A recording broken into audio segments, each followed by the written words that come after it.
Okay, so we're learning the Maimer Vata Tetzaveh,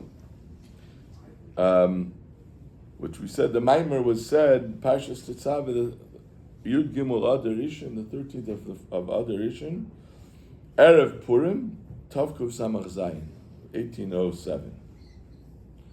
Here the Alter Rebbe outlines the function of Moshe Rabbeinu and the function of Aaron HaKohen.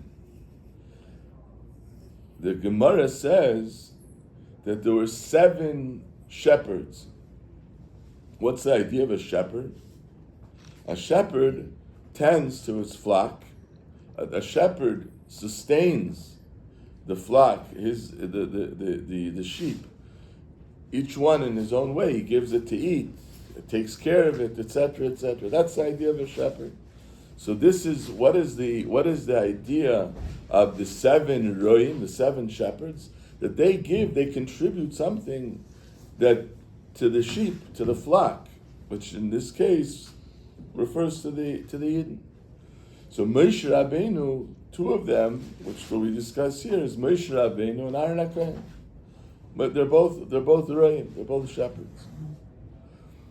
In the pasuk, the opening pasuk of the parsha, the opening psukim. So really, we see that the Torah it gives us the description of what was Moshe Rabbeinu's function and what was Aaron HaKohen's function. We can see it within the words of the pasuk. The most of the Maimer, the Alter Rebbe is going to deal with Aaron HaKohen. In fact, the Maimer, which you mentioned earlier, the Maimer of Vata Tetzaveh, the famous that we said from Gimel Tammuz, there the Rebbe refers mainly to the Aveda of Moshe Rabbeinu. That's the main thrust of that Maimer. Over here, the main thrust of the Maimer is to do with the Aveda of Aaron HaKohen. Also, towards the end of the Maimer, the Rebbe also talks about the function of Moshe Rabbeinu. And the function of Aaron HaKohen, what was the function that we said he's a roya, he's a shepherd? Aaron HaKohen allows us to experience Simcha Shel Mitzvah. It's because of Aaron, in other words, just like we described before, that the idea of Simcha, true Simcha, is to completely, the expansiveness, to go out of oneself. To go out of oneself means to go out of one's confinement. That's something which can only be, you need an extra assistance in order to be able to do that. A person can only reach, like it says, Ein chovesh mater es atzmei, someone who's imprisoned, he can't free himself. In order to be freed, you need someone outside to be able to free you.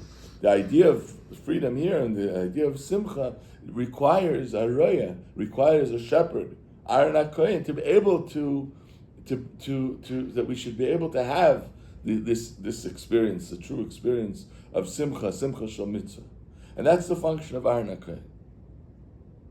Moshe Rabbeinu had a different function, but like we said, the main thing we can talk about is the function of Aaron. So let's see the Maimer inside. La'ata Tetzaveh b'nei Yisrael v'yichoi lecho mechutz ha'parecha asher al ha'edus yarech es Aaron. So if you look in the psukim that the Alter Rebbe quotes, this is really the blueprint of what we're going to be talking about. In other words, understanding the function of Moshe and Aaron, you see that in these psukim. Moshe Rabbeinu is in the first pasuk. It says V'ata Tetzaveh. Who's V'ata? V'ata is Moshe Rabbeinu. So you command the Bnei Yisrael v'yikhu lecha. Moshe Rabbeinu, the function of Moshe Rabbeinu is that the Yidden, that you're commanding, you're connecting the Yidden to the Eibishter, and v'yikhu lecha, and they should bring to you. What do they bring to Moshe Rabbeinu? They bring to Moshe Rabbeinu the oil that is going to be used to light the menorah. Okay, then that's the function of Moshe Rabbeinu, which will of course elaborate on that. but that's where the pasuk illustrates, defines, describes the function of Moshe Rabbeinu. Then in the other pasuk that the Alter Rebbe brings, michutz lapareches, what is going on outside the pareches? And I'm emphasizing that because each point here is really negeya, is really relevant to understanding, to the explanation that the Alter Rebbe is going to explain. Michutz lapareches, there's two levels. There's a level from within the pareches, but there's a level outside the pareches. Where does the avodah of Aaron HaKohen, the avodah of Aaron, in other words, the function of Aaron HaKohen is outside the pareches. We'll see what that means. But outside the pareches, there is where Aaron HaKohen does what he does. That's where his function is yarech esa'arin. There he sets up the menorah and and lights the menorah. Okay, so one pasuk is the function of Moshe Rabbeinu, and the other pasuk is describing the function of Aaron. But of course, we need to understand what this all means. So first, the Alter Rebbe starts off with tzarech lahavin. So the Alter Rebbe starts off with an obvious question: Ma'achash ha-mitzvah ba'arin. Since the mitzvah of the lighting of the menorah is with Aaron HaKohen is doing the mitzvah. Shuhu yarechas haneres, that Aaron HaKohen is setting up the candles in order to light the menorah. So lama tziv Hashem v'yichvei lecha. So why is there a commandment first v'yichvei lecha to bring the oil to Moshe Rabbeinu, and only after bringing the oil to Moshe Rabbeinu, then it allows. So it seems the pasuk seems to suggest, and this is what the Alter Rebbe is bringing out with this question, is that Aaron HaKohen, whatever his function is, it has to be predicated on the first part, which Moshe Rabbeinu has to do what he needs to do, and only then can Aaron HaKohen do what he does. So the first thing is that it has to be v'yichvei lecha, Mashma sheviu Hashem el Moshe, and only after that it says michutz lapareches. V'gam, another point, the pasuk Rishon gabe v'yichvei lecha Moshe ksiv la'alis ner tamid. Moshe Rabbeinu, when it talks about Moshe Rabbeinu's function, so there it describes the menorah and what Moshe Rabbeinu is contributing into this idea of the menorah, which is a ruchnistic, spiritual concept of the lighting of the menorah and the menorah being lit. It says lahalis ner tamid, that the menorah is lit. It's constantly. And then by Aaron, b'pasuk sheni gabe Aaron, it says me'erev ad boker levad. It says me'erev ad boker, from evening to the morning. So in other words, Moshe Rabbeinu, whatever the function is, the Torah describes that as a continuous, something which is continuous. Meaning it's above time, it's above change, it's a constant. Because that's Moshe Rabbeinu. It gives us a little insight in what the Alter Rebbe is going to explain when he talks about Moshe Rabbeinu. Moshe Rabbeinu's function is connected with a level which is a continuous aspect and doesn't change, and that's why the Torah describes it as tamid. Aaron HaKohen's function that we're going to describe, that has erev ad boker. There are changes, evening and the morning. There's sometimes more dark, sometimes lighter. There's a constant change that takes place. So so here the Alter Rebbe now goes into the Alter Rebbe goes into the explanation. Kihine Aaron. So like we said, most of it is going to focus on Aaron. Shushvina de matronisa. Aaron's function, it brings from Zohar, is Shushvina de matronisa. Shushvinin are the ones that escort the chassan and kala by a wedding. So you have Shushvinin, those are the ones that escort either the chassan or the kala, that they allow for this union to take place, that it should be, that in order that the union can happen, so there's in a physical sense, so there's a sense of busha, of embarrassment, and a sense of hesitation, and to allow this to happen. So you have the shushvinin. So just like chassan and kala in the mashal, you have the bride and the groom, which we spoke many times. Shir Hashirim is predicated on this relationship that we have with the Eibishter, the chassan and kala relationship that Shlomo Melech describes. So too in the nimshal, just like in the mashal, to be able to facilitate that union, so that connection that takes place by a chasana. So too you have the shushvinin for the chassan and kala, the chassan being Hashem and the kala being the Jewish people. Who are those? Who is facilitating that? Moshe and Aaron. Moshe Rabbeinu is for the chassan side, and Aaron HaKohen is for the kala.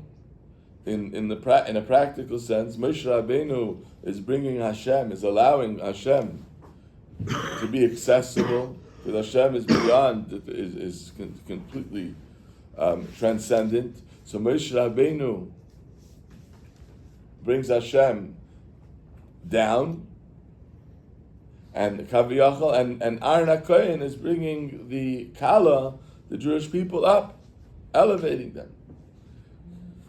So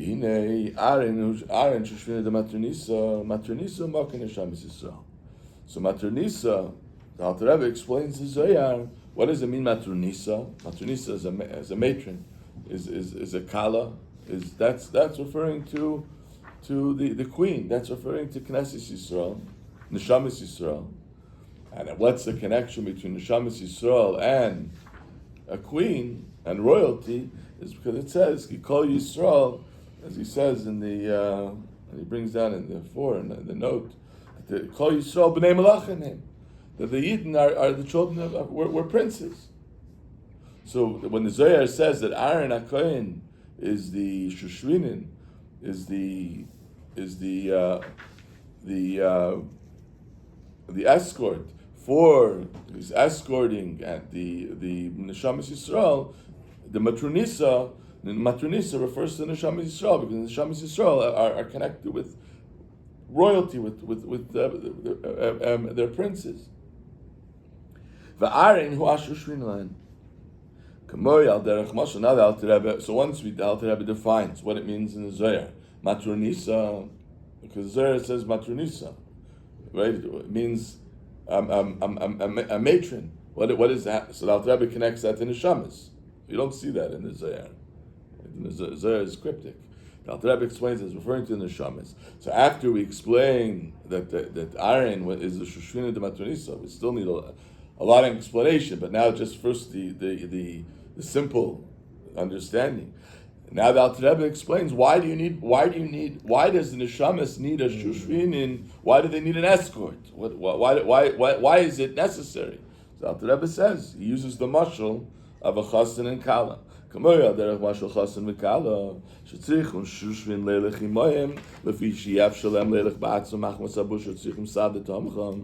they can't go on their own, they need extra assistance to help them out. So too, in order that the neshamas should be able to be elevated and to connect to their source, which is what? In the infinite light of Hashem, as Elam Koyach Mitzad Atzmam, Rak Aidei Bechinas Aaron Shushashvina Delohein. So how it can connect? Like we said, what's the idea? The connection is to help them go outside of themselves, not to have the confinement. So for that's where Aaron HaKohen comes in. As we said before in the introduction, the Aaron is the Roya. He is one of the shepherds. He facilitates that. The Alter Rebbe takes this mashal further. When is the idea of a shushvinin? That happens during a chasana. Just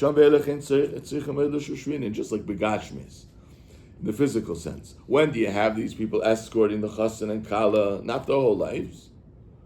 Imagine every time you come home, you need the shushvinin. You can't come home. You can't get it. You come to your house. No, once that is established, once the union is established, so now you don't constantly need the shushvinin. The shushvinin is only to to make that, to facilitate that union initially. But once that union happens, so then it's something that continues, doesn't go away. Perpetual. Doesn't go away. Sometimes you got to rediscover it. But on a general idea, the Alter Rebbe, the mashal here is it happens by a chasana. So what is the nimshal? That's what Shlomo HaMelech says in Shir Hashirim, that what is that b'yom chasunase, what this union happens b'yom chasunase b'yom simchas libe. Shlomo HaMelech describes two things: a chasana and the time of a simchas libe, the time of joy. So that's when this union takes place of the chasana and the kala. What's chasana? So the Gemara says, b'yom chasunase zu matan Torah. That's referring to the Matan Torah. Matan Torah, and then you can see also in the description when you look in the Torah, this whole idea of the Har Sinai is the chuppah, and the Eibishter came Vayered Avayel Har Sinai, and this whole union that took place that happened by Matan Torah. Once that was established, that's where you needed the Shushvinin. And it happens also every time we learn Torah.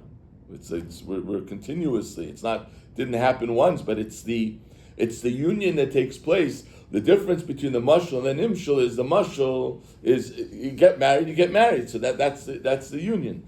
In the nimshal, the idea of Matan Torah, Matan Torah is continuous. It's a perpetual thing that's happening. So there's a constant renewing of the Matan Torah. So there's a constant every time a Yid learns Torah. So that's why the experience, Malahalam, what the Gemara says, that when you learn Torah, you have to experience that you have that trepidation, that feeling, that lofty experience that you're supposed to have when you learn Torah, is because it's like a renewal of Matan Torah. It's happening again. Continuously. So the same thing, B'yom Simchas Liba is referring to the Beis HaMikdash. Binyan Beis HaMikdash, which is also that union that's happening. And here we're going to explain B'yom Simchas Liba, a day of joy. That's the joy, that's the unification. We see that by Aaron HaKohen, that Aaron HaKohen is facilitating, escorting the Kala in that union, that they should be able to have the experience of the Simcha, which we're going to describe as Simcha Shel Mitzvah. Hamizgale b'neshamis Yisrael l'sameach liv ma'Hashem ha'sheichem b'teirasam avidasam. The Eibishter that resides within the Torah and the Avodah of a Yid, when a Yid's learning Torah and doing mitzvahs, shetzarich liyis b'simcha. That has to be with simcha. That has to be with joy. That's what Aaron HaKohen is facilitating. K'mishah Kosov, as it says in the pasuk, tachas asher lo yavadeta b'simcha.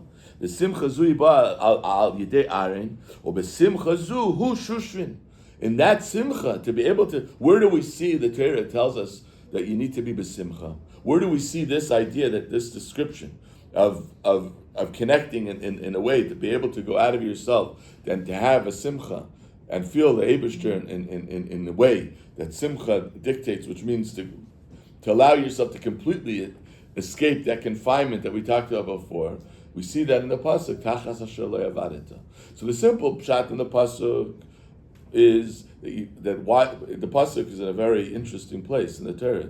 When the Torah is talking about the Torah, when the Torah is talking about all the punishments and the rebuke and what will happen if you don't do the Torah. So this is where the pasuk is. So there's this Tachas asher lo yavadeta Hashem aleikecha, that you didn't serve Hashem when you had everything, when everything was good for you in Eretz Yisrael, you had all the good, everything was working and everything was smooth sailing. There, you didn't serve Hashem. That's a simple pshat in the pasuk. You should have served Hashem then, because you didn't serve Hashem. That's why all these terrible things are happening. The Rambam comes along and gives us a deeper insight in this idea of Tachas asher lo yavadeta. Not that you didn't serve Hashem at the time when everything was good, but the Rambam says that you didn't serve Hashem, that you didn't have joy when you served Hashem. That's where the admonishment is coming from. That you didn't have joy. So in other words, from here, with the way that Rambam is explaining the pasuk, is so you see that this pasuk is actually the pasuk that's telling us that we need to serve Hashem. We need to have simcha in our service of Hashem. We need to experience the simcha. This simcha, the idea that through the Aveda and through the Torah that we're doing, we're connecting with the Eibishter. That has to be felt. That's where the simcha is coming. That's the idea of simcha. Comes the Arizal, and the Arizal says, "Tachas asher lo yavadeta Hashem leikecha b'simcha." The end of the pasuk Mireiv Kol, that out there, the idea that you need to be b'simcha, that the Rambam already explains. The Arizal comes along and says that what type of simcha you need to have. He quantifies that simcha. That the simcha when you do a mitzvah is more than any other simcha that you feel in the world. Comes the Alter Rebbe, and the Alter Rebbe will even quantify it more, that what type of simcha are we talking about? We're talking about a simcha that is even more than what you feel, what a neshama feels in Gan Eden. Because, as his Alter Rebbe will explain, that even a simcha, even that, this experience, again, the idea of simcha is coming, is the experience of something outside of you, outside of our confinement. So in Gan Eden, there's a finite, there's a certain limitation. True simcha is experiencing the mitzvah itself, which is even higher and more pristine than the simcha that is experienced by a neshama in Gan Eden. And that's the simcha that the pasuk is referring to. Tachas asher lo yavadeta. That's what's demanded of us. Who facilitates? Who allows us to? Who helps us? Because as we can understand, this is where we're not able to do it on our own. That's from Aaron HaKohen. And that's the idea of Aaron HaKohen lighting the menorah to help facilitate that simcha. There's also, we're not off the hook, but there's also what we need to do on our own. And the Alter Rebbe will describe that. There's things that we need to do to be able to allow ourselves to have that experience of simcha. But ultimately, the simcha itself, to be able to have that level of simcha, or what he calls it also b'chol meidecha, this love, which love and simcha are connected together. The love of b'chol meidecha, to have that feeling of completely going out of oneself, that Aaron HaKohen facilitates. But like we said before, the pasuk, the way the pasuk opens up, v'ata Tetzaveh. The only way that Aaron can do his function is only because Moshe Rabbeinu did his function. Moshe Rabbeinu is the first step of that, which is be able to connect, because the Eibush just completely transcends the world, right? Even in Olam Atzilus, the Eibush completely. So Moshe Rabbeinu's function is to connect the Eibishter with Torah, with the world, and then through that allows Aaron HaKohen to do his function and allows us to have this Simcha Shel Mitzvah in our Avodas Hashem.